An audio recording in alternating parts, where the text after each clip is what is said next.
Parte 3. Deshaciendo madejas. Capítulo 1. La marcha de la madre del hombre del sillón dejó un vacío extraño en la casa.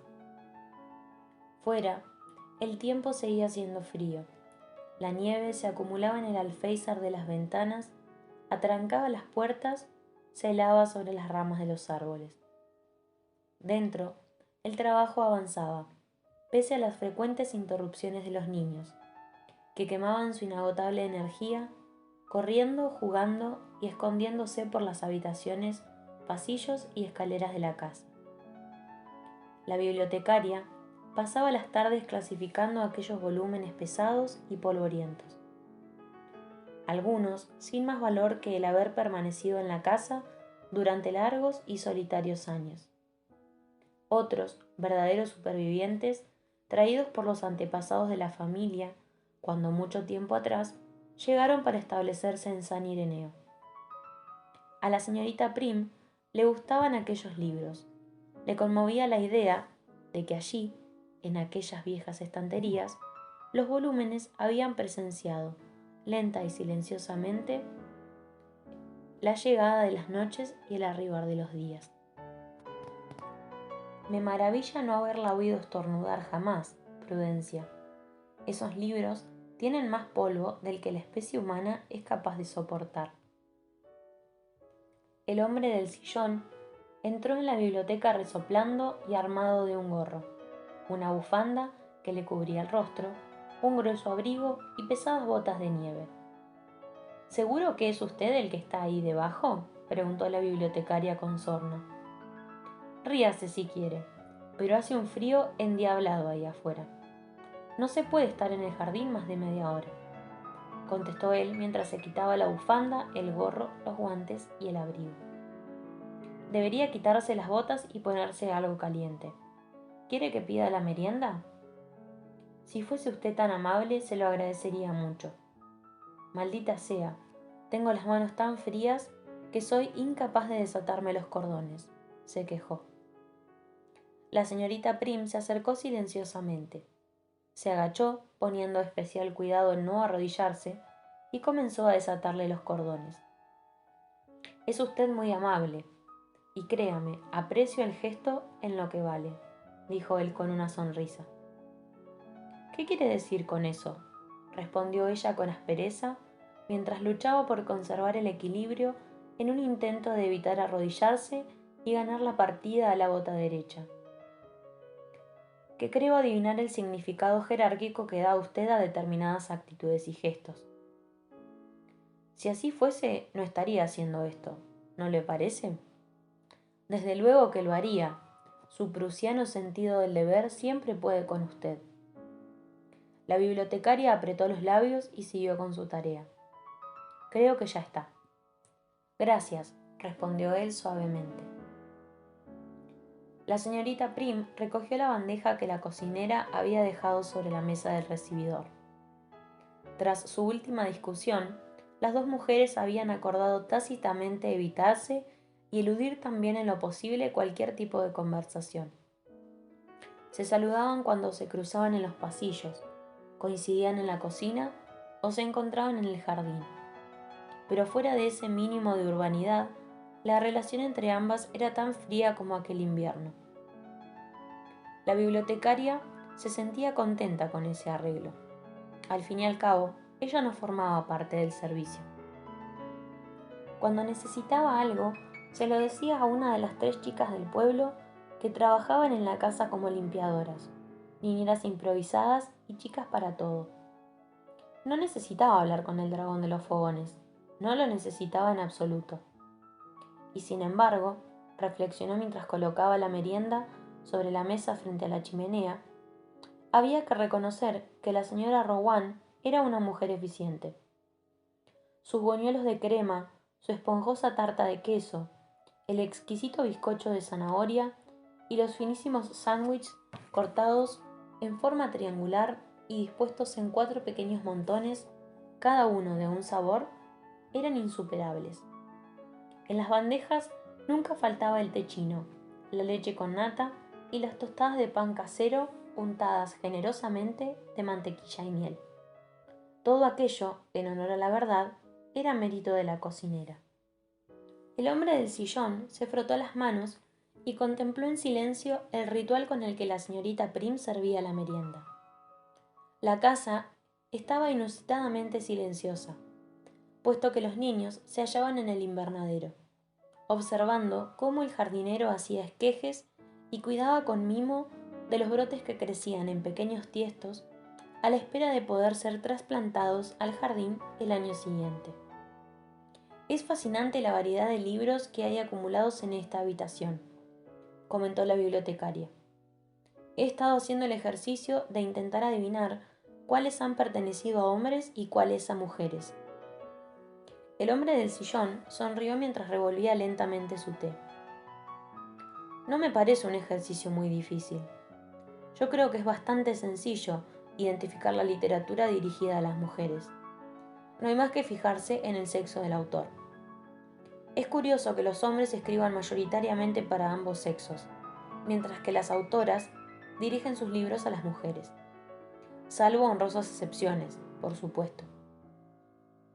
La señorita Prim respiró hondo, se sirvió un emparedado de foillé de oca y después levantó la mirada hacia el rostro de su interlocutor. Yo no creo que las escritoras hayan dirigido siempre sus libros a las mujeres, replicó. Es un fenómeno sociológico bastante moderno. Hace menos de un siglo, los hombres leían a las escritoras con la misma naturalidad con la que leían a los autores. Aunque con menos placer, respondió riéndose el hombre del sillón. La bibliotecaria dejó su emparedado sobre el plato. Dígame, dijo con tono glacial, ¿de qué se ríe? Él la contempló con tranquilo regocijo. De usted, naturalmente. ¿Acaso no es lo que hago siempre? ¿Y qué es lo que resulta gracioso en mí en este momento, si me permite preguntarlo? El hecho de que siempre tiene usted una respuesta psicosociológica para todo. Debería aprender a mirar el mundo tal cual es, Prudencia, no como a usted le gustaría que fuera. No hay que ser muy perspicaz para darse cuenta de que cualquier chico disfruta enormemente leyendo La Isla del Tesoro, mientras que experimentaría mareos ante la sola idea de leer. Por ejemplo, Mujercitas. Él sacudió la cabeza sonriendo. Por ejemplo, Mujercitas. Por cierto, la señorita Prim levantó la nariz con suficiencia. ¿Lo ha leído finalmente? ¿O es que ha experimentado algún mareo que le ha impedido acometer la tarea? El hombre del sillón alejó los pies de la chimenea, se enderezó en la butaca y la acercó a la mesa, inclinándose hacia adelante como si se dispusiese a comenzar una partida de ajedrez. La bibliotecaria, por el contrario, se apoyó suavemente en el respaldo de su asiento y cruzó los brazos sobre el pecho a la espera de una explicación. Lo he leído. La señorita Prim abrió los ojos sorprendida, pero inmediatamente se repuso y volvió a adoptar una actitud desafiante. ¿Y bien? He de reconocer que tiene cierto encanto. Vaya. Y en ese sentido no tengo inconveniente en que lo lean las niñas, pero debo decir que tampoco tengo interés alguno en ello. ¿Qué quiere decir con eso? Quiero decir que es una novela menor, dulzona y sentimental. La bibliotecaria separó su espalda del respaldo del asiento y su rostro se ensombreció. Lo cual es el mayor pecado en que puede incurrir el ser humano, ¿verdad? Exclamó con tono cortante. Ser sentimental es para usted una forma de delincuencia, o incluso una perversión, ¿no es cierto? Las personas heladas e inteligentes no tienen sentimientos. Eso es cosa del vulgo, y, si acaso, de las mujeres de baja formación. El hombre del sillón estiró las piernas y se recostó de nuevo en su butaca. Yo no diría que es cosa del vulgo, dijo lentamente. Se sorprendería del buen gusto literario que ha mostrado el hombre común en algunas épocas de la historia. Épocas que se han ido para no volver jamás, por supuesto. No sé si jamás es la palabra adecuada, aunque lo sospecho. Pero ahora que lo menciona, debo decir que lo de las mujeres de baja formación y el sentimentalismo es una ecuación cierta. Claro que el mal en nuestros días alcanza también a la deformación elevada. Como es mi caso, claro está. Como es su caso, efectivamente. La señorita Prim apretó la mandíbula hasta que pudo sentir rechinar la articulación bajo la piel de su rostro. No deseaba perder el control. Lo peor que podía hacer ante alguien que la acusaba de sentimentalismo era perder el control. Tenía la obligación de demostrar a aquel hombre que los sentimientos no eran un obstáculo para razonar debidamente, y con ese objetivo luchó consigo misma durante unos segundos que le parecieron eternos. Dígame, preguntó con forzada suavidad, ¿cómo puede ser usted tan frío? Él levantó la cabeza y la miró sorprendido. ¿Frío? ¿Yo? ¿Cree usted que soy frío? Odia el sentimentalismo, acaba de decirlo. Es cierto, detesto el sentimentalismo, pero eso no me convierte en una persona fría. Una cosa es el sentimentalismo y otra el sentimiento, Prudencia. El sentimentalismo es una patología de la razón, o si usted lo prefiere, una patología de los sentimientos, que crecen, se exceden, ocupan un lugar que no les corresponde, se vuelven locos, oscurecen el juicio. No ser sentimental no significa carecer de sentimientos, sino únicamente saber encauzarlos. El ideal, seguro que en esto estaremos de acuerdo, es poseer una cabeza templada y un corazón sensible. La bibliotecaria permaneció en silencio durante unos instantes, los justos para suavizar la tensión de su mandíbula. Como siempre que discutía con aquel hombre, le dolía la cabeza. No entendía la lógica de la conversación. ¿Cómo habían llegado a aquel punto de la discusión? ¿En qué momento habían pasado de la literatura femenina a la patología de los sentimientos?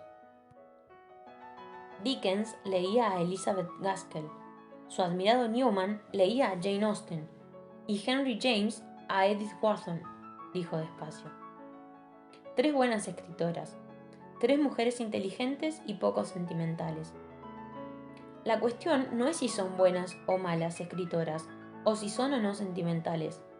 La cuestión es que hubo un tiempo en que los hombres, los grandes hombres, leían novelas escritas por mujeres. Cierto, dijo el hombre del sillón, alejando un poco más su asiento de la chimenea. Pero en mi opinión hay que atribuirlo a 2 buenas razones. Una, a que el hecho de que una mujer publicase tenía todavía el encanto de la audacia, y otra, a que las mujeres aportaban un punto de vista razonable, pero diferente sobre el mundo. Hoy en día, la literatura femenina ha perdido esa capacidad de instarnos a desplazar el punto de mira, de hacernos girar la mirada. Cuando leo una novela femenina, tengo la impresión de que la escritora no hace otra cosa que mirarse a sí misma. La señorita Prim contempló fijamente a su jefe. Le indignaba la escandalosa naturalidad con que sostenía todo tipo de juicios incorrectos. La mayoría de la gente se avergonzaba de pensar, ya no de decir cosas como aquella. Él las decía con tranquilidad, casi hasta con alegría. Tal vez las mujeres se miren a sí mismas porque han pasado demasiado tiempo mirando a otros, murmuró entre dientes. Vamos, Prudencia, eso es demasiado simple para usted. Se equivoca, replicó ella, levantándose con brusquedad y dirigiéndose a la estantería en la que había estado trabajando. Nada es demasiado simple para mí. Soy una mujer dominada por los sentimientos, ¿recuerda? El hombre del sillón se puso en pie, recogió su gorro, su abrigo y su bufanda y se dirigió hacia la puerta de la biblioteca. Yo diría que es usted una mujer que se mira en exceso a sí misma. ¿De verdad? La bibliotecaria, sin darse la vuelta, se oyó a sí misma responder con voz temblorosa. ¿Y qué me dice de usted?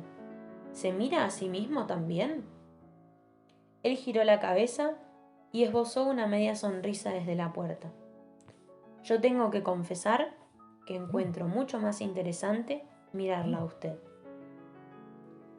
Tan pronto como el hombre del sillón abandonó la habitación, el temblor de la señorita Prim se transformó en un haz de gruesos lagrimones que comenzaron a deslizarse en silencio sobre su rostro. Se sentía insultada, maltratada y burlada. Estaba harta de aquel juego dialéctico en el cual ella siempre hacía el papel de ratón y él desempeñaba el de gato. Y sin embargo, había algo que todavía la irritaba y lastimaba más que todo aquello. Su convencimiento de que él no era consciente de ese maltrato, ni había tenido nunca la menor intención de jugar a nada con ella. La conciencia de que su drama, su pequeño y absurdo drama, no significaba nada para el causante de su congoja. Y el hecho de que, aunque le pesase, el causante de esa congoja se había convertido en alguien importante para ella. Él era la respuesta a la interrogación que Hortensia y Emma habían introducido en la lista de candidatos. Así era, y resultaba inútil seguir ocultándoselo a sí mismo. Conocía los síntomas, demasiado bien los conocía.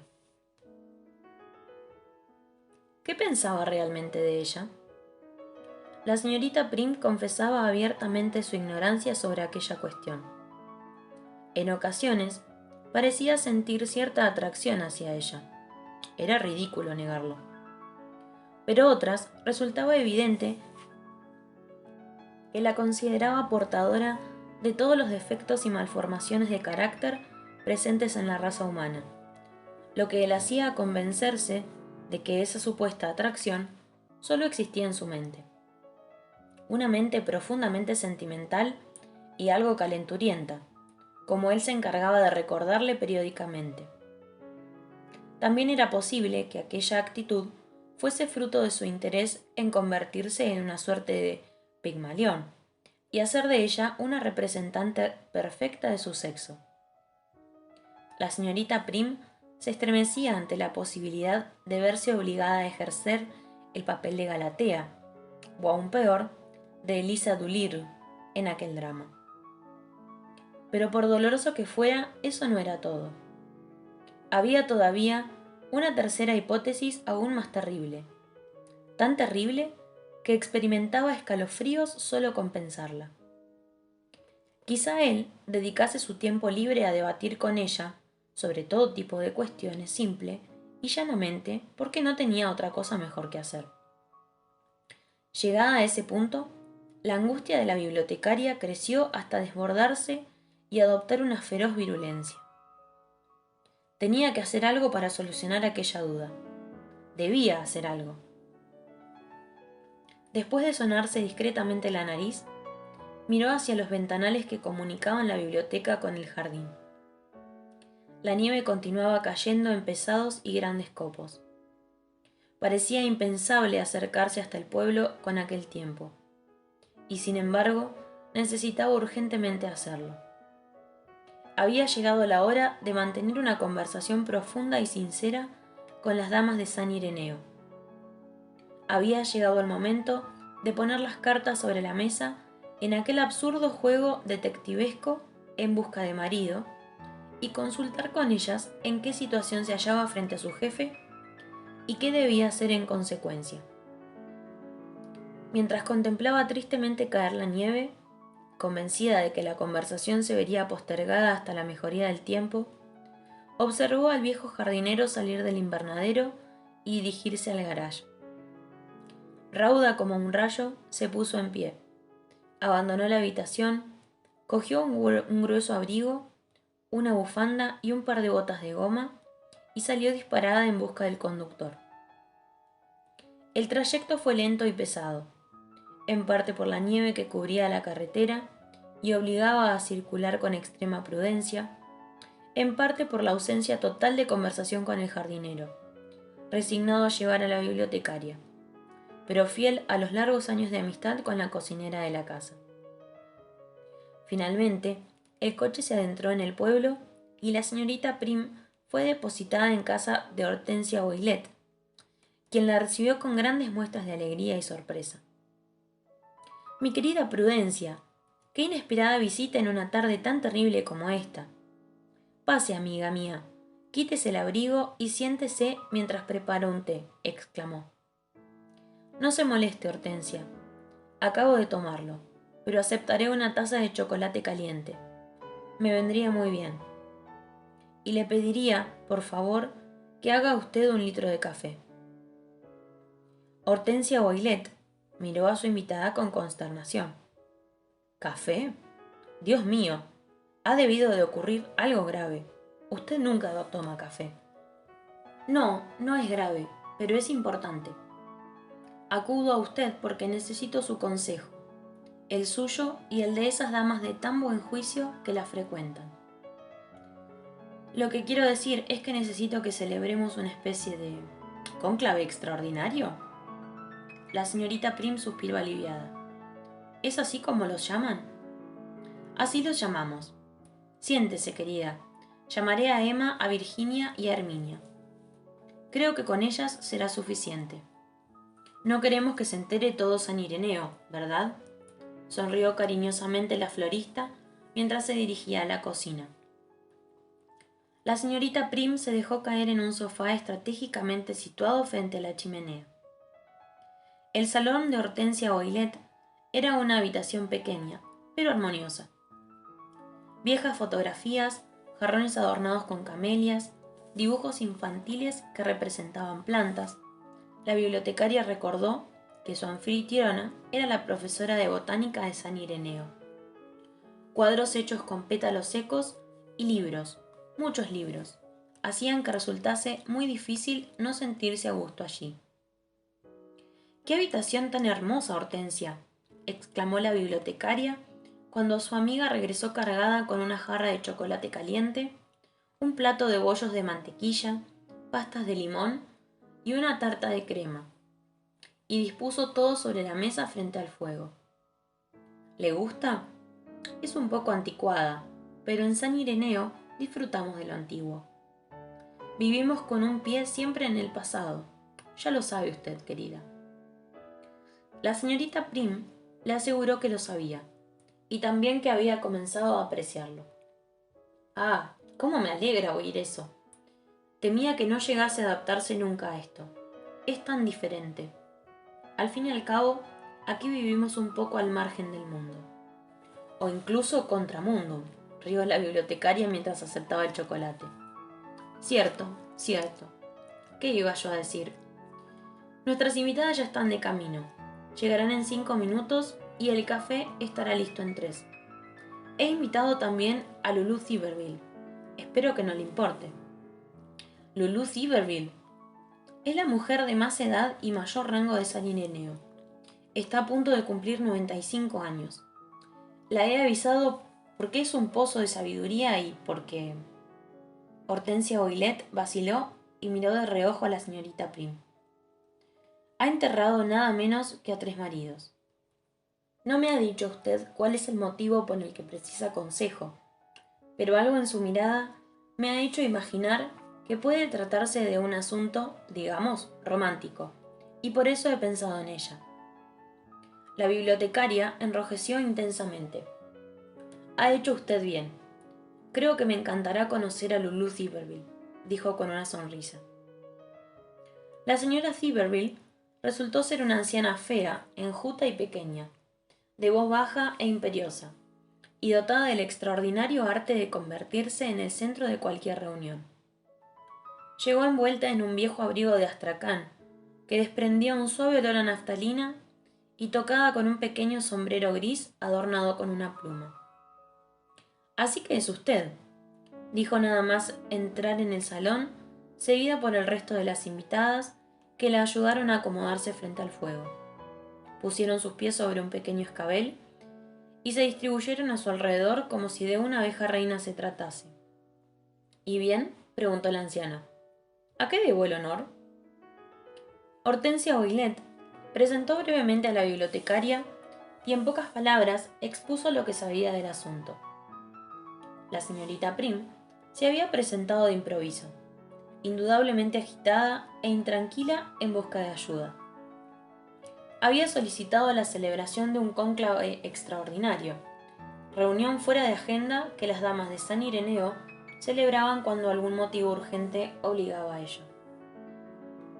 Mi querida Prudencia, si es usted tan amable, Cuéntenos su problema. Animada por la sonrisa de Herminia Dumont, la señorita Prim comenzó a hablar.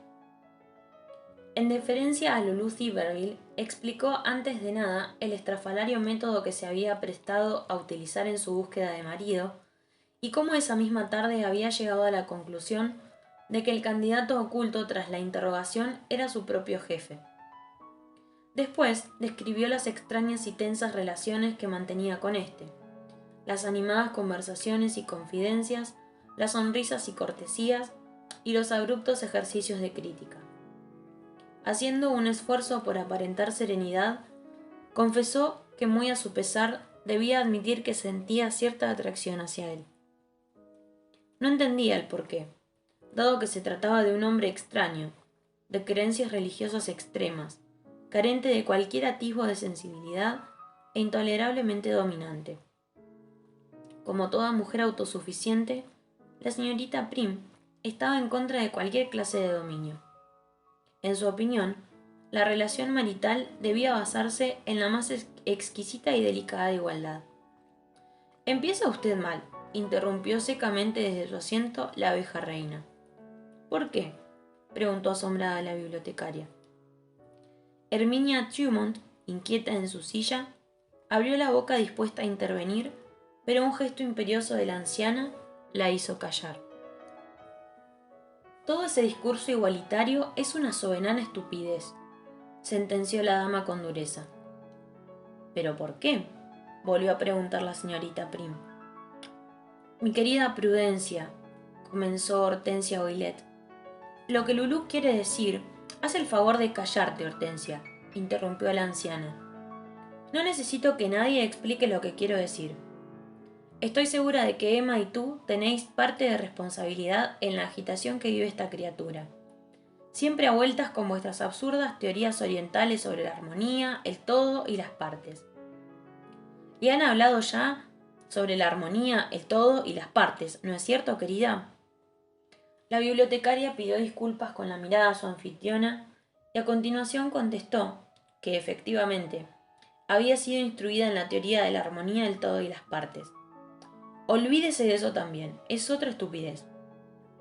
«Lulú, por favor, me gustaría que...». Hortensia Oilet habló con suavidad, pero con firmeza. «Hortensia», dijo la anciana con voz fatigada, «supongo que si a mis 95 años me habéis invitado a un cónclave extraordinario, será para permitirme dar mi opinión, ¿no es cierto?». «Desde luego que sí, querida». «Claro que sí, Lulú», terció Herminia Dumont con cautela. «Es solo que, en este tipo de cuestiones, existe diversidad de enfoques. Estoy segura de que Hortensia y Emma tuvieron la mejor de las intenciones al... Por supuesto que la tuvieron, Herminia. No seas ridícula. Eso nadie lo pone en duda». La diminuta anciana se enderezó en el sillón y miró fijamente a la bibliotecaria. «Escúcheme bien, señorita Prim. Está usted ante una mujer que ha enterrado a 3 maridos. Eso, según creo, me da cierta autoridad para hablar sobre el tema. Y desde esa autoridad debo decirle que la igualdad no tiene nada que ver con el matrimonio. La base de un buen matrimonio, de un matrimonio razonablemente feliz, porque no existe, desengáñese, ninguno feliz por completo, es precisamente la desigualdad, que es algo indispensable para que entre 2 personas pueda existir admiración mutua. Escuche con atención lo que voy a decirle. No debe usted aspirar a un esposo igual que usted. Debe usted aspirar a un esposo absoluta y completamente mejor que usted». La bibliotecaria abrió la boca para protestar, pero un brillo acerado en la mirada de la anciana la hizo desistir del intento. Junto a la chimenea, Virginia Peel ahogaba una sonrisa. «Me pregunto si eso que sostiene sobre la admiración», apuntó la señorita Prim, «puede aplicarse solo a las mujeres o si los hombres deben casarse también con mujeres a las que admiran. Por supuesto que deben hacerlo. Deben aspirar a mujeres que desde uno o varios puntos de vista sean mejores que ellos. Si repasa la historia, verá que la mayoría de los grandes hombres, los verdaderamente grandes, han elegido siempre a mujeres admirables. Pero entonces esa admiración no excluye la igualdad, señorita Tiberville. Si yo admiro a mi marido y mi marido me admira a mí, estamos en igualdad de condiciones, replicó la bibliotecaria, elevando 2 grados su nariz. La anciana giró con dificultad la cabeza y miró a Virginia Peel, que volvió a sonreír en silencio. Mi querida señorita Prim, si se fija usted un poco, se dará cuenta de que solo se puede admirar aquello que no se posee. No se admira en otro una cualidad que uno mismo tiene. Se admira lo que uno no tiene y ve brillar en el otro en todo su esplendor. ¿Me sigue? Te seguimos, Lulú, dijo Herminia Tremont mientras la bibliotecaria y el resto de las damas asentían con la cabeza. Pues bien, y esto no es sabiduría, sino lógica elemental. Si 2 personas se admiran mutuamente, ello significa que no son iguales, porque si lo fuesen, no se admirarían. Son diferentes, ya que cada uno admira en el otro lo que no encuentra en sí mismo. Es la diferencia, y no la igualdad, lo que alimenta la admiración entre 2 personas. De ahí que la igualdad no tenga nada que ver con el buen matrimonio, y si lo tenga, y mucho, la diferencia. Decir lo contrario es pura charlatanería, muy frecuente en este tiempo y muy propia de personas a las que no se les ha enseñado a razonar. La bibliotecaria bajó la cabeza y aceptó con mansedumbre la regañina. En cualquier caso, Lulú, la cristalina voz de Virginia Peel llenó el salón. Lo que la señorita Prim quiere preguntarnos es qué opinamos sobre su situación actual, con su jefe, y sobre el hecho de que se sentía atraída por él. ¿Le admira a usted, niña?, preguntó con repentina afectuosidad la anciana. Supongo que en muchos sentidos sí, aunque en otros le detesto profundamente. Ah, eso no es un impedimento. No lo es en absoluto. Yo detesté intensamente a todos mis maridos, y eso no me impidió querer muchísimo a los 3. En ese momento, Herminia Tremont carraspeó discretamente. La bibliotecaria se giró hacia ella, mientras Lulú Tiberville se recostaba en el sillón y cerraba los ojos. Prudencia, dijo. Me gustaría contarle algo. La he observado más de una vez en compañía de su jefe y creo que es más que posible que esa atracción que usted siente hacia él sea mutua. Lo creo sinceramente. La señorita Prim cogió lentamente una pasta de limón y se inclinó hacia adelante como si hiciese un esfuerzo para oír mejor.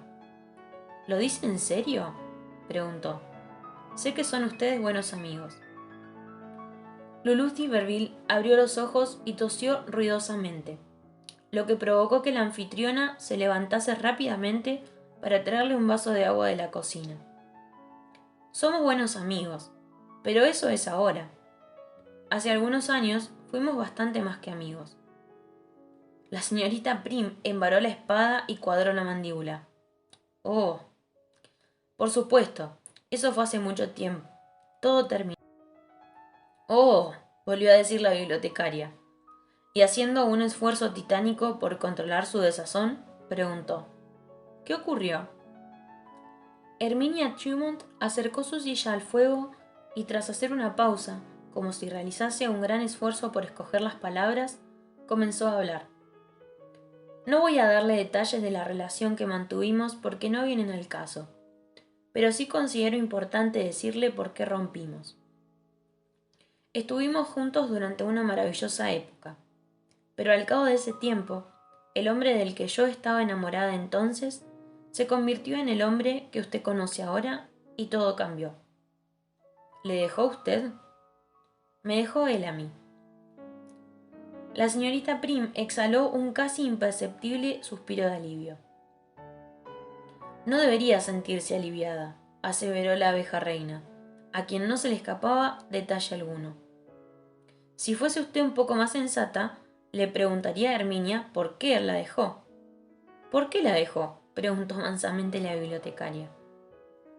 Un ruido suave en la puerta, que crujió al ser abierta, hizo que todas, excepto Lulú Tiberville, cuya artritis la obligaba a mantener una posición perpetuamente solemne, volviese en la cabeza. Un enorme gato gris de pelo largo entró en el salón, se acercó a la mesa y de un salto se subió al regazo de la anfitriona de la reunión, que sonrió con dulzura y comenzó a acariciar al animal. Entonces, la voz de Herminia Tremont sonó lejana como si proviniese de un sueño. Porque yo no creía en lo que él comenzó a creer. Durante unos instantes nadie dijo nada.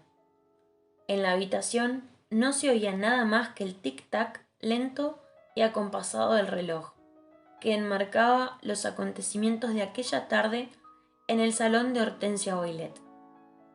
Fuera, la nieve había comenzado a aligerar su caída. Los copos eran más pequeños y ligeros, tanto que a veces parecían revolotear caprichosamente en el aire, empujados por el frío viento de febrero. Pero no puedo creer que ese haya sido el motivo, balbuceó al fin la bibliotecaria. ¿Quiere decir que dejó a la mujer que amaba solo por esa razón? Quiero decir que cuando esa puerta se abrió ante él, todo lo que le unía a mí desapareció. Fue algo que le cambió la vida de un modo inaudito, y que yo no pude o quizás no quise compartir. Oh, claro que lo intentamos, Prudencia, doy fe de que lo intentamos. Pero era tan evidente que él vivía en un mundo y yo en otro, que él hablaba un idioma y yo otro, que él veía... Por favor, interrumpió la señorita Prim irritada. Por favor, no vuelvan a soltarme todo eso de que él veía cosas que los demás no conseguían ver. No en un sentido físico, desde luego que no, explicó Herminia con lentitud. Lo que trato de decirle, simplemente, es que llegamos a un punto en que si él no me hubiese dejado, probablemente lo habría hecho yo. La bibliotecaria se puso en pie y se acercó a la chimenea para atizar el fuego. Al hacerlo, sintió sobre su espalda las miradas de las mujeres de la habitación. Solo Lulu Thiberville, hundida en el sillón con los ojos cerrados, parecía mantenerse al margen de la conversación. Lo que quiere decirme es que el hecho de que yo no crea en lo que él cree hará que no logre enamorarme realmente de él. Herminia Tremont acarició al gato con suavidad antes de contestar. No, querida, no. Lo que quiero decirle es que el hecho de que usted no crea en lo que él cree hará que nunca, jamás, él consienta en enamorarse realmente de usted.